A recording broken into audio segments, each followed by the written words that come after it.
Hello everyone and welcome to Monday. Today is a very good day. Why is it a good day? Because I hooked up the consoles. Yeah, check it out.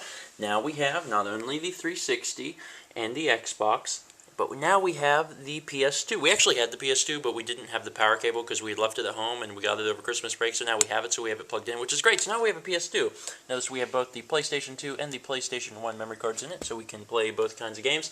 We have the PlayStation 3 hooked up, and over here, because honestly it wouldn't fit, is the Wii. So now we have this generation's consoles and most of last generation's. I guess if you consider the fact that the Wii can play GameCube games, then we do have all of them, so yay, we got all the games. The only downside is that we actually can't play the Wii, and we can't play the PS3, and we can't play the PS2, and some of you are like, wait, what? I didn't bring the AV cables for those systems, because I wanted to get component cables, because even the PS3 came with a composite cable, and I'm like, what the heck? Why would you come with a composite cable? Anyway, it's a plan to get you to spend more money on their products. Anyway, I went to Monoprice, because Monoprice is awesome. If you guys don't know about Monoprice, you can buy cables on Monoprice. They're dirt cheap. I got a component cable for the PS2, PS3, Wii, iPod wall charger just because I needed one. I never had one before. I got all this stuff. The cables are about $4 to $5 a piece. I mean, seriously, a component cable, an HD cable for the PS3 runs you about $5. If you buy like 50 of them, you get them for like $4 a piece, but I don't think any of you are going to need 50 component cables. Anyway, I got all the cables I needed. I got some other cables that are going to help our setup a lot, and I have a switcher coming as well. And the switcher is basically going to sit, well, I don't know, it might sit up here or down there, but the switcher is going to be down there, and it's going to allow me to hit a button and switch between what consoles we're looking at. Now here is where it gets really interesting. I'm actually splitting the component cable at the source of the switcher to go to my computer. So what happens is the computer is outputting HDMI into the television, but it's split at component. So the TV also has component going into it, which means if we have it on component, we're playing our games on the TV, and if we have it on HDMI, it's the same thing, but we can record it. So we actually can switch between watching a game and playing the game and recording a game just by switching the input that goes into the television. I decided to hook it up like that because I just thought it'd be really interesting. I thought it'd be really a good way to do that because now we can easily switch between consoles and easily decide if we should record it or not. The other cool thing I did today was start recording the Magic Duels of the Planeswalkers LP. If you're not aware, there's a Magic Duels of the Planeswalkers LP. It's the old one, it's not the 2012 version. The reason I did that is because we may record both games, and if we start with the newest one, it's not going to make any sense to go back to the old one. So I decided that we would just start with the old one, and if we decide to do the new one later, then we'll do the new one. Now the really cool thing about this LP is that it's sort of a test, and the reason it's a test is because I'm recording the LP in 1080. And I wanted to do that for two reasons. For one, it's cool to do an LP in 1080. Another reason is because the text on the screen is actually really, really small, so being able to blow it up really big is kind of useful. The second reason is because getting this TV as a gift was mind-blowing. It's very crazy, and I'm very, very thankful, and I have much gratitude that I want to express and have no idea how to do that. But I came up with a plan. I have not been able to record console games in 1080 because of our TV limitations. We can't output 1080 to a television that doesn't support 1080.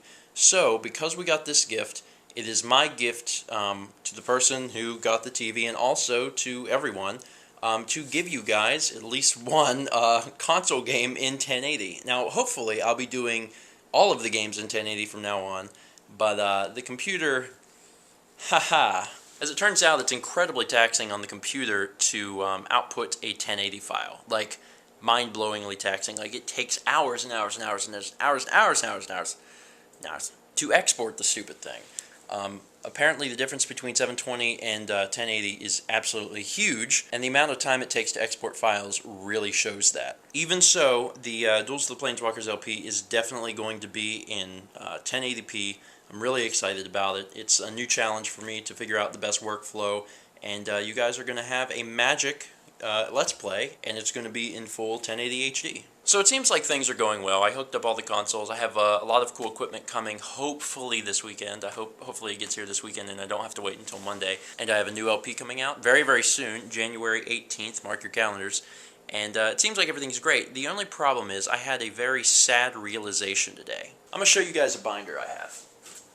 This is a binder. I might have shown you this before, maybe something similar. I have a binder that looks just like this that houses burned DVDs that holds the vlog days. This, however, holds the Let's Play episodes. Here you can see Stephen Plays Portal, all 9 episodes. Stephen Plays Half-Life 2, 1 through 8, 9 through 15, 16 through 21. It goes on, and today I started to burn Earthbound. And you're saying, wait, you've done a lot of LPs, so where are they? They're still on the computer, and they're taking up a lot of space. In fact, it's kind of getting ridiculous. I have a terabyte hard drive, and I have less than 100 gigs left, and I'm like, whoa, whoa, whoa, whoa, whoa. 100 gigs might seem like a lot, but when you're making as much content as I am, that's dangerous. You're like, whoa, I gotta get rid of some of this stuff. However, gone are the days of putting an entire series, Portal, on a DVD. It doesn't work anymore. The first episode of Magic the Gathering Duels of the Planeswalkers is 2.6 gigs.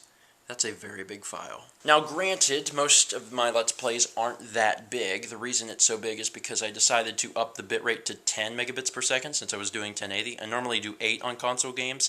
So for example, most of like Skyrim and Halo episodes are about 1.3 to 1.5 gigs. But still, 1.3 to 1.5 gigs, I could fit 3 episodes on a DVD.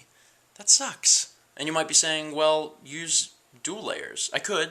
But DVDs are cheaper than dual layers. I'd rather have more DVDs, essentially. I could use Blu-rays if I had a Blu-ray burner.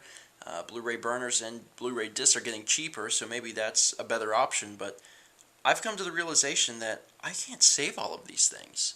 There is literally too much content being created right now to burn it all. I'm not going to be able to save all of this stuff. And you might be saying, well, why do you need to save it? It's on YouTube. Yeah, well, think about it. YouTube's not going to be around forever. And maybe I will never watch episode 15 of Amnesia ever again. But it's really nice to feel like you have a hard copy of something. And I like that feeling. I like the feeling of having something on the disc and saying, you know what? If I need that, it's on that shelf. I can go get it and I have it. The feeling of something being out there in cyberspace is worrisome, even for a website owned by Google. So I'm not real sure what I'm going to do. I might start using dual layer discs. I might look into getting a Blu-ray burner. I don't know. But I wanted to talk about this and kind of get your opinion on it because I'm sure that some of you probably face similar situations. Maybe you're a photographer and you use Flickr and you put all of your photos up on Flickr. Maybe you take so many photos that you just don't have room to keep them on your computer. You're putting them on Flickr and you're just kind of hoping that they stay on Flickr. It's really hard to put faith in technology like that. Now, I mean, granted, your discs can fail. That's happened to me in the past. I went to put the disc in, and the disc did not read. So, I mean, either way you go, I guess you're screwed. But there's something nice about having a disc because you can actually look at it and say, I made this content is on there, I have a physical copy of something. I don't know. To me, that just feels more secure. Anyway, it's kind of a weird vlog, but I just wanted to talk about it. I've been burning the Earthbound LPs today, and after Earthbound, I'm going to probably start burning Amnesia and then some of the other ones. So I need to make some room. I got to figure this out. I'm probably just going to keep burning them until I run out of DVDs, and then I'll come up with a real plan. Anyway, thank you guys so much for watching, and let's meet back tomorrow, shall we?